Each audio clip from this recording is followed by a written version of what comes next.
Hey guys, Brad from SimpleGuitar.com here. I've been making some videos on how to use Guitar Pro 8 for beginners. And you guys have loved those videos and been commenting a lot and liking them. And it's been really great. Thank you. I'm glad that those videos have been helping you out. But I've also gotten a lot of questions in the comments. So today, we're gonna answer those questions that you guys have been asking on my other Guitar Pro 8 videos.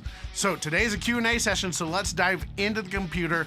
We're gonna go through all the questions and I'm gonna show you how to do the different things that you guys have been asking about. So the first one comes from Raven Shadows, and I put this one in here first. She asked a couple of questions and they were really good. So first of all, for people who've never heard of this before, the first thing to do for someone who's learning to play guitar would be to go over the different extensions, different ways to open files, all that kind of stuff to explain the shortcuts to open files. Okay, so this has to do with your Guitar Pro file, so when you're opening something up.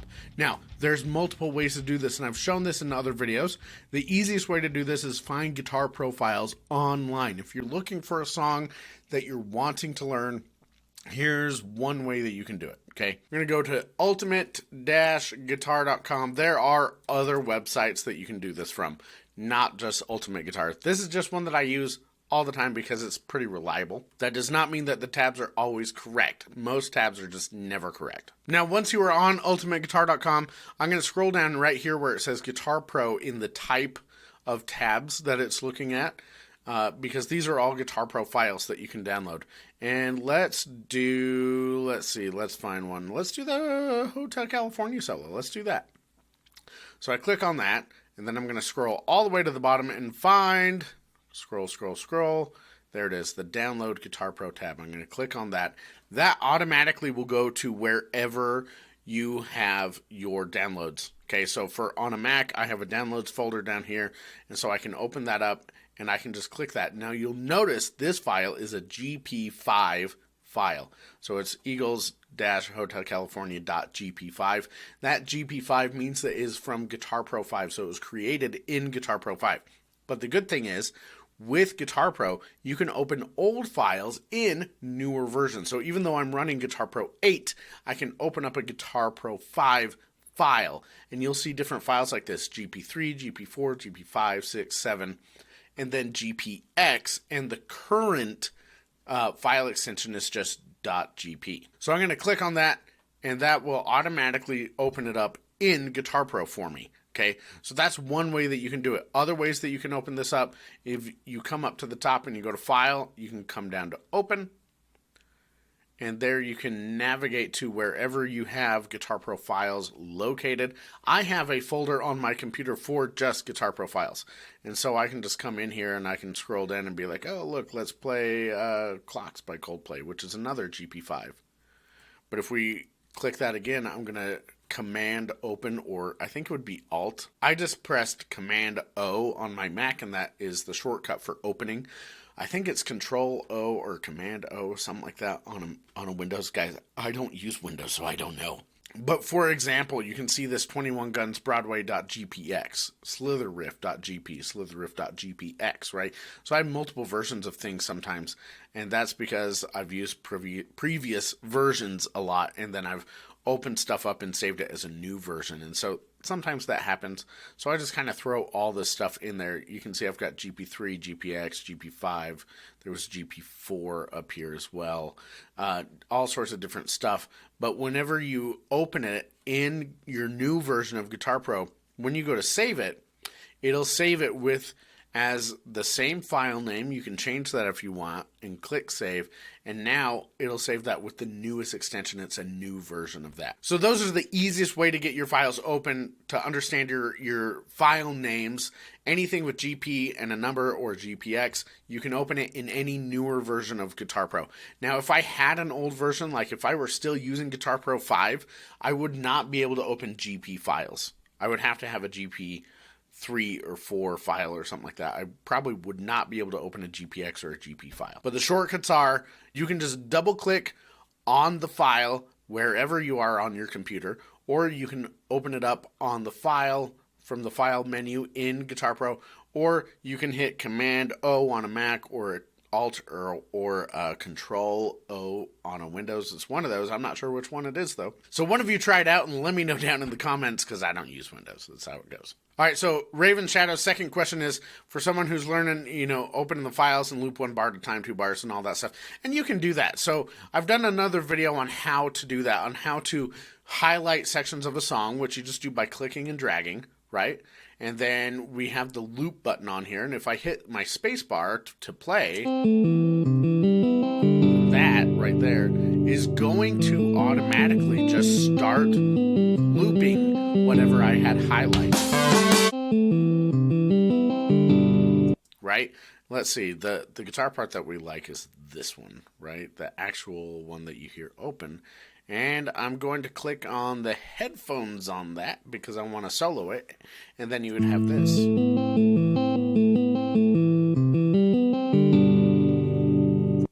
Right? And so if I have that highlighted and I have my loop button here at the top turned on, that's automatically going to loop it.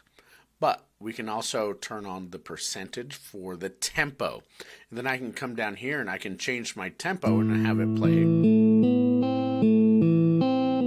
And you can do that one measure at a time and just focus on one measure at a time. That's what she's talking about in that question, is doing just something like this where you're slowing down and looping one measure. And sometimes that works, but not every musical phrase that you're going to run into a song is exactly one measure. So I like to focus on musical phrases more than I do just one measure at a time. And that's okay. You're going to be able to do both. So whichever one you need to do, highlight what you want to repeat, loop it, you can slow it down.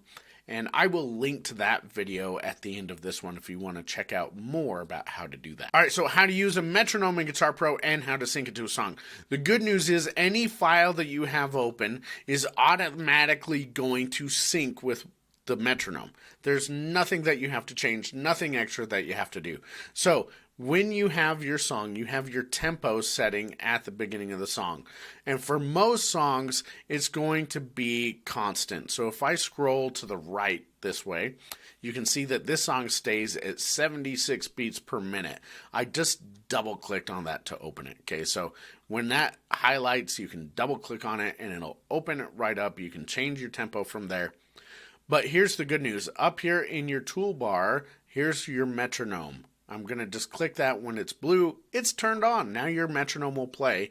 You can change your volume of the metronome by clicking on these 3 buttons. And you can turn on a visual metronome. You can add a count in. You can have it do the count in between loops as well. And you can have it do multiple bars of count in. Okay. And then to activate that count in more, you click this hourglass right here. That is your count in button. So now if I do this, I'm going to highlight the first 2 measures here and I'm going to hit go.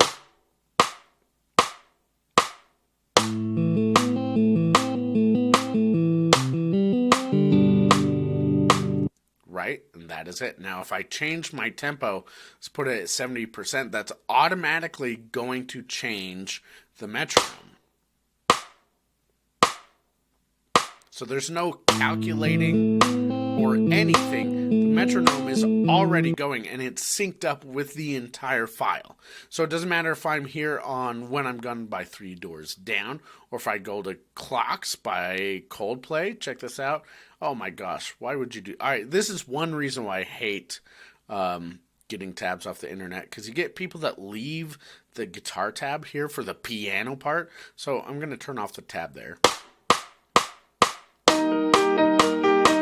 So you can see just by clicking here, and I have my count in on, I have my metronome turned on. This song is 131 beats per minute, and so there's nothing extra that I have to do. The metronome already is synced up.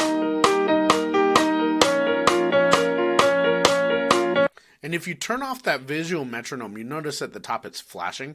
That's the visual metronome. So if you don't like that, you can turn that off. Just have an audible metronome. All right, so that is how you use the metronome. It's going to make your life a lot easier to do that, because when you're using the metronome, you can make sure that you're training yourself to be able to hear the beat and everything. Now, the other thing that you could do is just make sure that you're playing along with the drum track, which is also going to, make sure that you're in time. Oh wait, that's not the drums. That's the drums. All right, so next one, Jim War 18 said, first question has to do with input. When entering notes and timing, are there any keyboard shortcuts which will expedite entry? Yes, there are. So if you are in here, and let's just do a new file. So on Mac, that's Command N, or you can come up to File and hit New.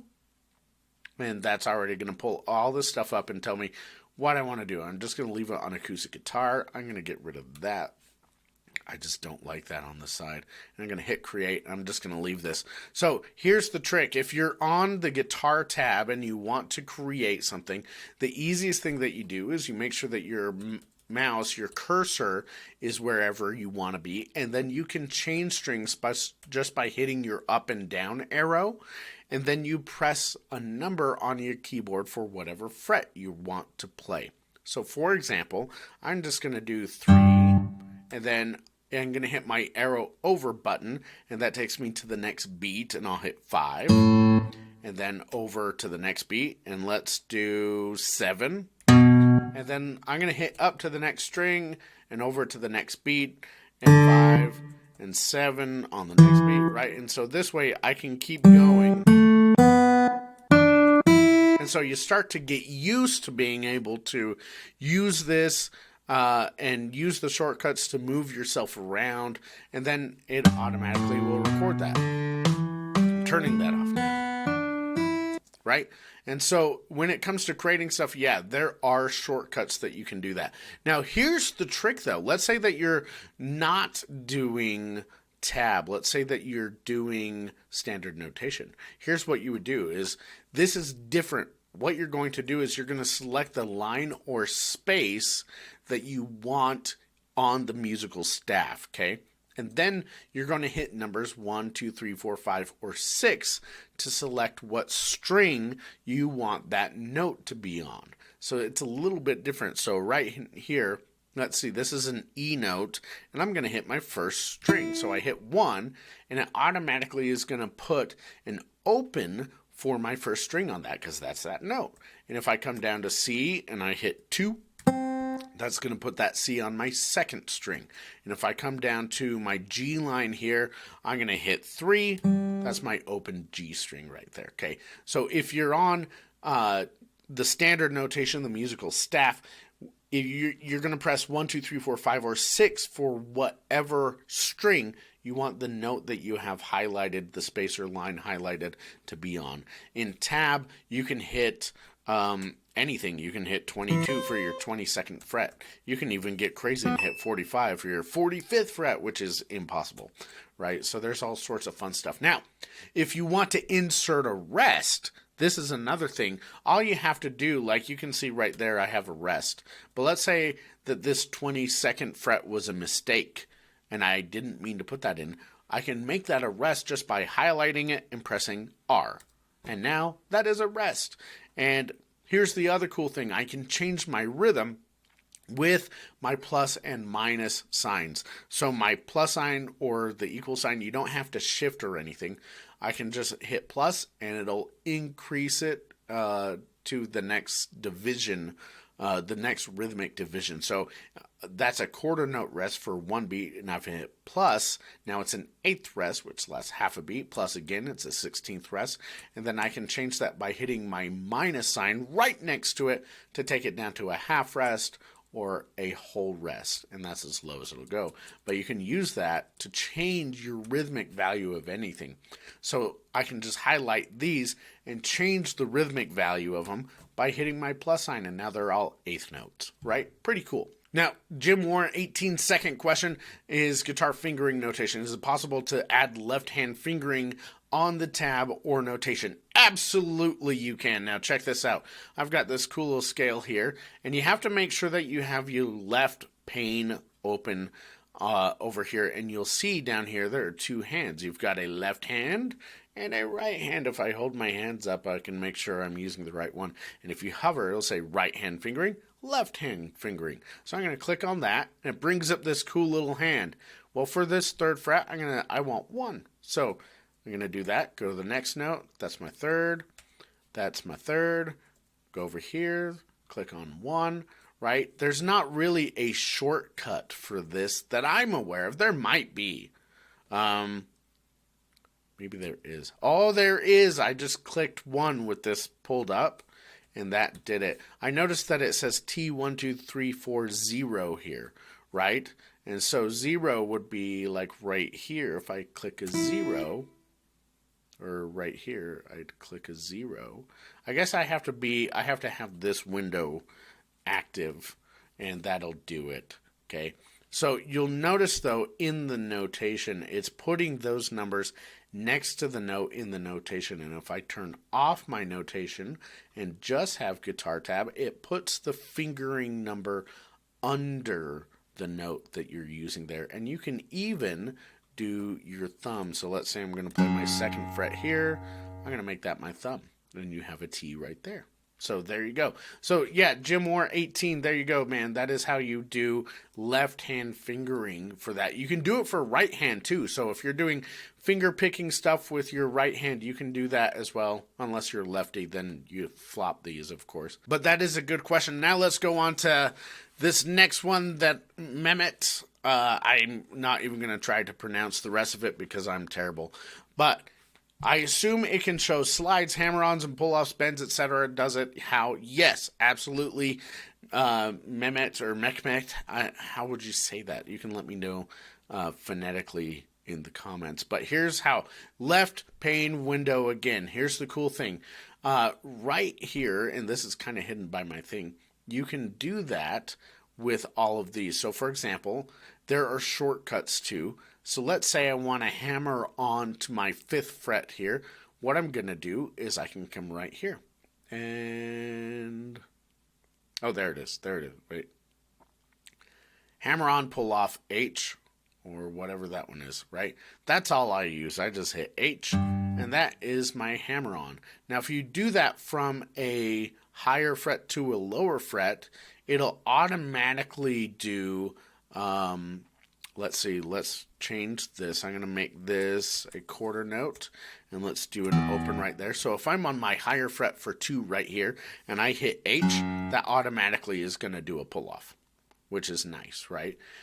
Now, you can also do slides. So if I'm on 3 to 5 and I want to slide, there are different kinds of slides. There's a legato slide, there's a shift slide, slide in from below, slide in from above, slide out downwards, or slide out upwards. Right here, I want a legato slide, which is what you'll get if you press S on your keyboard. So I'm just going to press S, and it's automatically going to put in a legato slide up to my 7th fret using my 3rd finger, as I have notated. And so right there, you'll hear that. But the key for this to remember is it's not about the sound as much as it is the notation, right? Sometimes the sound for the phrasing and stuff is a little bit wonky, but that's okay. But same idea here. I'm just going to make these hammer-ons and slides. Hammer on, slide, hammer on here, right? So you can definitely do that. Now, when it comes to bends, you can do bends. And the way that you do that is you select something, and I'm going to just press B, but you can come over here on the left and hit the bend button. B. All right, so here's my bend, and there are different options for your bends. You can just do a bend up to a note. You can do well, I can't do that. You can do a bend release. You can't do a hold because this one isn't bent yet. You can do a pre-bend, and then a bend, or a pre-bend and a release, right? So check this out. I'm going to do a 1.5 steps because that'll sound good. Actually, let's just do a full. That sounds good, right? And so the cool thing with this is if I click OK on this pre-bend and release, this is the timing right here. I can grab this first one and I can drag the second one, and that's how long that release is going to be. And I can even select how far I want to release that down. Maybe I only release it half a step. Let's see how that sounds. So now, right? It's kind of goofy. But yes, by pressing B on your highlighted note, you can just select your different kinds of bends, and you can do all sorts of fun stuff like that. And you'll see in the notation, it's going to show you what note you're actually bending to there. So that is how you do that. There's all sorts of stuff here that you can do on the left side. Of course, you've got like staccato, heavily accented notes, ghost notes, legato stuff, let ring, palm muting, pedal notes. This one is a dead slap. You've got natural harmonics, artificial harmonics, tremolo bar, left hand vibrato, just slight, or vibrato with your trem bar, right, with your whammy bar. And then you've got these, let's see, what is it called? A pick scrape out downwards or upwards. You've got your different slides, hammer-ons and pull-offs, tap, slap, pop. You can hit all of that stuff. So it sounds like Rice Krispies. You've got your string number that you can do. There's all this different stuff that as you're going through here, you can do that. And you can change all of that stuff. So this left side menu is your best friend, because that's where you're going to edit every single thing within the song. So I hope that helps. Okay, if you have any more questions about that stuff, let me know down below. All right, so GD Bird is asking, let's see, there's nothing really, okay. As a matter of curiosity, can one add lyrics to the score? Yes, you can. So here's how you do that. What I'm going to do, this is not what I would, not something that I would normally have stuff to. This is just a simple scale. But what you're going to do is whatever note you want to have lyrics on, you're going to highlight it, okay? This will work. Let's go actually really quick. Island in the Sun. Come here, Island in the Sun. Lead vocals right here. Check this out. What I'm going to do, I'm going to highlight this in the intro, and then I'm going to hit lyrics up here. And I'm going to hit hip. And then a space, and that will automatically go to the next note. Hip, right? And then a space, hip, space, hip. And you can see in the score, it's automatically going to the next note as I do this. And then, let's see. So the verse starts on the next one when you're, oh, wrong you're, don't shoot me. On a, oh, right there, there's a tied note. So I'm going to do two spaces. On a hall. Let's see, I'm going to do a dash and then a space and then a dash and a space. Day, right there. And that is going to tie over, so two spaces on again, right? But this is how you do it. You bring up your lyrics thing. Each space will take you to the next note. Sometimes you have to do double spaces to take you through tied notes to be able to do that. But I could sit here and I could go through and I could do all the lyrics for Island in the Sun by Weezer, right? So hip hip, we got that. We got when you're on a holiday. Right, we could keep going and do the whole song, but I don't want to. I just wanted to show you that, yes, you absolutely can add lyrics to the score, and that is how you do it. You just highlight it, click on lyrics, and type, and each space will move you to the next note. Really, really handy. All right, next one, Clayton Fulling. Let's see. For placing chords, it seems you have to have a note for the beat placement of the chord. I want to place chords where a note is held. For example, on the Christmas song, where the lyrics go, chestnuts roasting on an open fire. Open fire is 2 eighth notes, a half note, and a quarter rest. But I want to put chords above beats 3 and 4. Since there's no note on beat 3, the half note spans beats 2 and 3. The software won't let me. Yeah, it's kind of lame, I know. I use a workaround by tying 2 quarter notes in place of the half note. That works. But it makes the lyric melody slightly cumbersome to read. So, do you know how to place chords anywhere above the melody, irrespective of how the melody lays on the beat? All right, so here is the trick that I would do if I were you doing this, because this is kind of tricky, actually. Let's come over here to acoustic guitar. What I would do to place any chord in there, you highlight the root of the chord or any part of that chord. So, for example, this is an E minor, and on my, you can either come over here and click on your chord thing, which my Loom wants to hide as I screen record this, or on your keyboard, click A. And that will automatically bring up this and make sure that you have this. Now, a couple things to pay attention to. You can have this turn on the display name. If you want it to display the diagram at the top and to show the fingering, you can do that, right? You can have all of that cool stuff. I'm going to turn those off right now. And I'm going to click OK, and it'll show that. That's handy, right? But I get what you're saying. Sometimes you have a chord hitting, but it's not where you want it to. So let's say that we're in like the vocal part here, and we want to have chords. If I hit A where there's rests, it's hard. I could put E minor right there, but it's doing that off of the rest, right? So you have to have a rest or a note, and then you can change it, because here's the hard part. In this measure, there's also your A minor that gets played too, right? And so that makes it harder. So as far as a workaround for that, what you're doing where you're splitting that note and doing more, it is kind of a pain. I don't know if there's a better workaround than that. The only other thing I can think of off the top of my head is adding in text, because then we could just do E minor, A minor, G, D.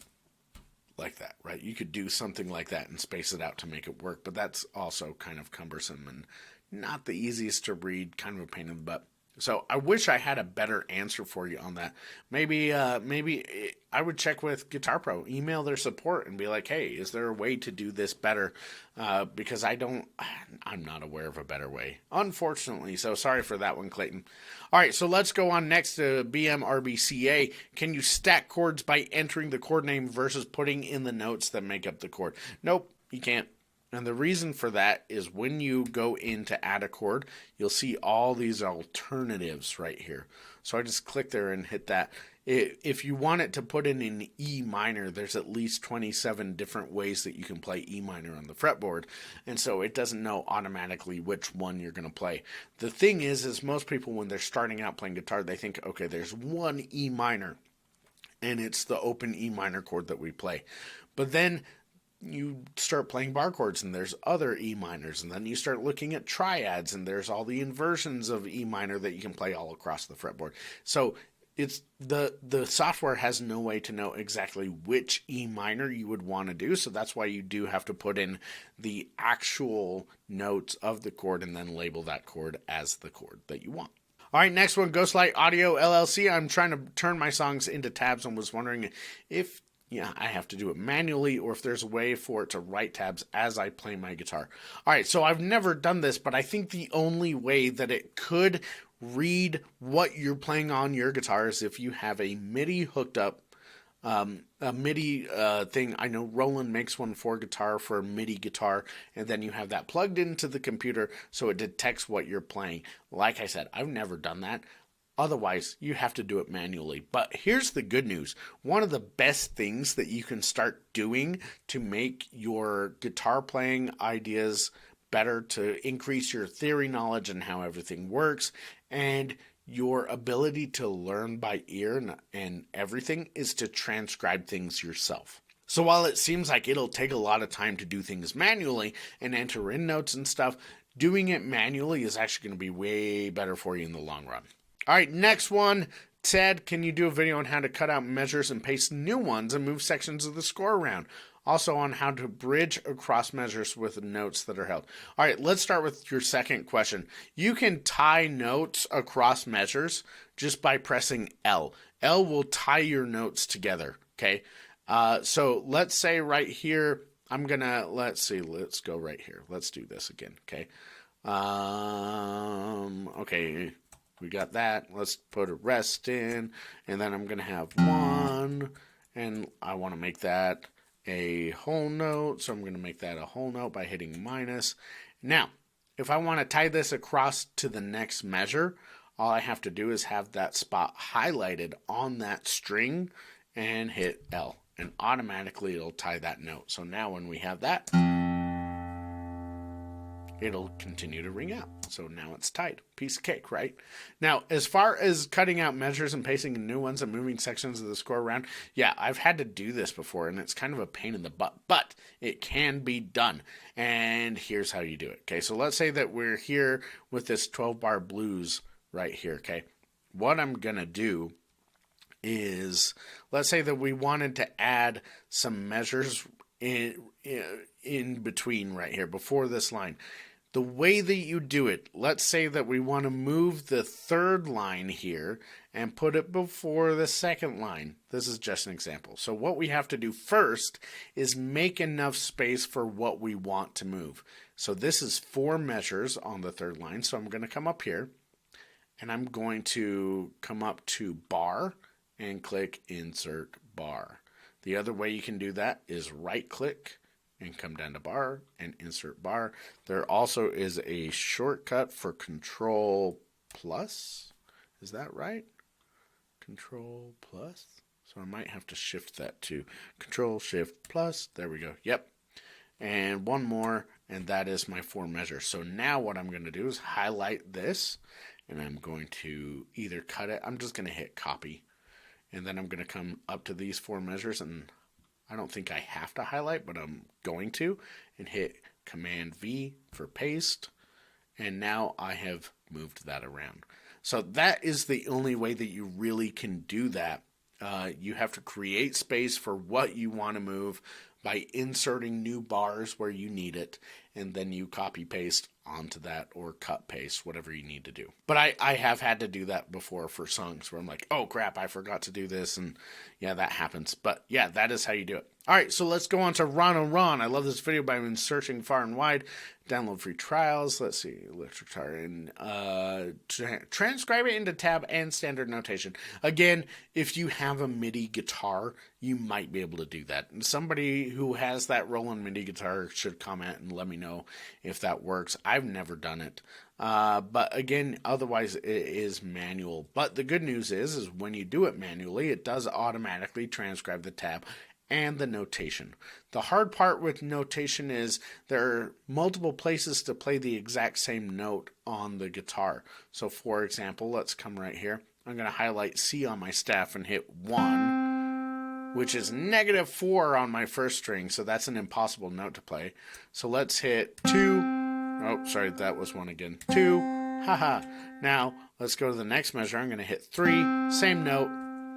4, same note. 5, same note. 6, same note, right? I can play that exact same C note right there in 5 different places on different strings, okay? So that's the hard thing about transcribing stuff on the guitar for notation, is there's multiple places to play things. So again, try a MIDI guitar. If not, you have to do it manual. All right, Ken Ledoux.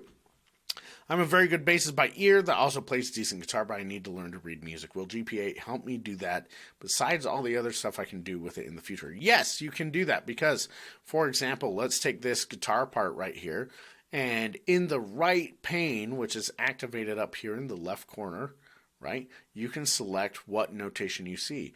You have tab, you have standard notation, and you have slash notation. So I'm going to turn off my standard notation, and ta-da! If you know your notes on the guitar, where they are, and you understand how to read the staff, that's going to make this easy. Now, this song is actually in A minor, so that's handy, but you can just turn off the tab for whatever you have in practice reading standard notation. That's a good way to do it. But again, the trick is on the guitar you can play things in multiple places, so something to keep in mind with that as well. All right, Vicenzo Ivas. I hope I'm saying that right. I'd like to ask if it's possible for the program to record what I play on the electric guitar and then convert it to analog sound and tab, provided that I'm connected. I think so. I'm not sure. As far as like just plugging into an audio interface and playing it in, no, it won't do that. Again, it would have to be a MIDI guitar thing. Maybe I need to go buy a MIDI guitar and try this stuff out and see if it works, right? But as far as like just playing your guitar into it and having it record using just a sound card or an audio interface, that is not going to work. Because what will happen is it might detect sound, but it's not going to detect where you're playing it on the guitar. So, again, manual entry, guys. And manual entry is good for you. It makes you a better musician, so make sure you're doing it. All right, next one. Greg Hendricks. How do I switch the fingerboard to left-handed? This was a great question, actually, and something I had never thought of because I'm not left-handed, but this is great. So check this out. When you're in Guitar Pro, you can obviously just play the tab, but check this out. Come up to Window, actually View. Come up to View and come down to Show Fretboard View, and I'm going to click on that, right? So this is showing, and as I play it, it's showing where it's playing on the guitar, right? So you have that on the fretboard. Here's how you change it to left-handed. You click on Options, come down to left-handed, turn that on, and the guitar is flipped. And so I'm going to click out of that.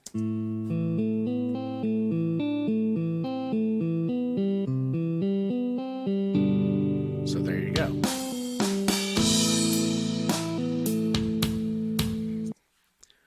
So that is how you make the fretboard left-handed. But let's do you one more, dude. Let's see if we can do that with our chords, right? So this is an ASS2 chord. Can we make this left-handed? Yeah, I don't see anything on here that will let me flip this over to a left-handed chord diagram. That's kind of lame. All right, so they should add that. So Guitar Pro, you should make it so you can flip chord charts around. Flip the chord diagrams around for left-handed. All right, Stony.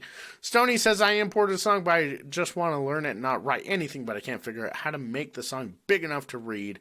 How do I loop sections? I'm looking for these answers, but can't seem to find them. Well, I've already talked about looping today, and I'm going to link to that video at the end of this video. But here's how you make it bigger so that you can read it, Stony. Up in your left corner, there's this magnifying glass, and there's this cool little slider that pops up, and you can just slide it, right? Or you can click on it, and you can select fit to width, fit to page. You can select your different things like this. I use a trackpad on my Mac. It makes my life easier. And so I just pinch out to zoom and into zoom in, right? So that way I can mess with it. So that's how you do. That is your control for that. You'll notice if I zoom out a lot, you'll get multiple pages. You can mess around with that. You can just have vertical. You can have it do horizontal. So it's like you're reading music and you have to turn your pages. That's kind of a pain in the butt though. You can have it do a grid. You can do it have a long, it's uninterrupted, just one sheet, right? There's all sorts of stuff that you can do. Have it fill the entire screen. That's kind of crazy. But yeah, messing around with that, that's your zoom. You can make it bigger, as big as you want, okay? And if you hide your side panes and your bottom pane, you can get it even bigger, okay? So that's how you would do that. All right, and then Otso Viscanta. That was terrible. Tuning is grayed out on the track panel. What does it mean? Is the tuning locked on my songbook files? Yes. I don't like getting songbook files because I can't edit them. That's why I don't do it. I found that out when I got one time, and then I tried to edit it because there was a rhythmic thing that I wanted to make easy. It was like 2 tied quarter notes instead of a half note, and I wanted to change it, and I couldn't do it. So, yeah, that's the drawback to getting songbook files. They are pretty good, but you can't edit them. And then I just got another question today on the video about retuning songs by using your little tuner thing right here, and you can tune this up. So right now, this song is in standard tuning. But if I want to do this a half step lower, I just come here and I click -1. I hit the minus, and that will automatically decrease the relative tonality by 1 semitone or 1 half step. And that'll automatically, if your guitar is already tuned down a half step,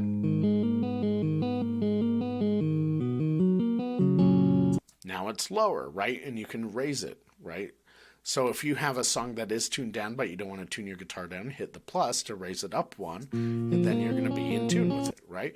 But here's something else that you can do. Let's say that you're tabbing out a song and you're like, oh crap, I forgot that this song is supposed to be tuned down a half step and I don't want to have to redo it. Here's how you do it. You are going to highlight what you want to change and come over here in your right pane to tuning. I'm going to click on that.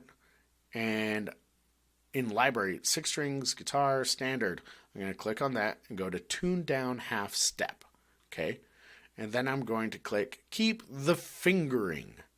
And now you'll see right here, it changed everything to saying that it's tuned down a half step. It changed my standard notation and it kept the fingering in the tab. And so now it just already did that for me, and it changed the whole tuning without having to go through and edit everything. So you can change all of that to whatever you need it to be to. So I hope that answers all your questions. If you guys have more questions about specific things in Guitar Pro 8, how you do things, I want to make more videos about Guitar Pro 8 because you guys like it, and I know that it's helpful for you. And so if you have those questions, let me know down in the comments below this video, and I'll address those in future videos as well. If for some reason you haven't seen it, here's this video, which is how to use Guitar Pro 8 for total beginners. So go check that out. Let me know if you have any other questions, and I will see you guys in the next video.